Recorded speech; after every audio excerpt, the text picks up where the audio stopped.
سەرباری جێبەجێکردنی قۆناغی دووەمی سزاکانی وڵاتی ئەمریکا بۆ سەر وڵاتی ئێران چاوەڕوان دەکرا بە هەیتمەنی ئێرانی بەرامبەر با دۆلاری ئەمریکی بە ڕێژەیەکی زۆر بەهاکەی لەدەست بدات، بەڵام باوتەی فرۆشیارانی دراو تا ڕادەیەکی زۆر نرخی تمەنی ئێرانی جێگیرا.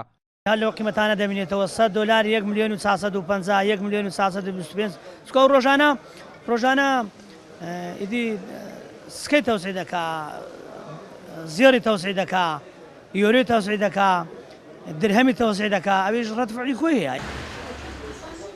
لەسەر گرانبوونی نرخی ئەو پێداویستانەی لە وڵاتی ئێرانەوە هاوردەی هەرێمی کوردستان دەکرێت، کاسبکاران و خاوەنی دوکانەکانی بازاڕی هەولێر دەڵێن نرخی بەشێکی زۆر لە شتومەکەکان وەکو خۆیان و گۆڕانکاریان بەسەردا نهاتووە. سزاکان تەسی لەسەر خواردنەوە، کشمیش نیوەی سعرەکەی خۆی لەدەستدایە، قەیسی نیوەی سعرەکەی خۆی لەدەستدایە. زۆرمی مۆڵەتەکان لە ئێران ئەگەر پێویستی پێ نەبی چی لێ بکات، دەبی بیفرۆشی، ئیزبارە بیفرۆشیت.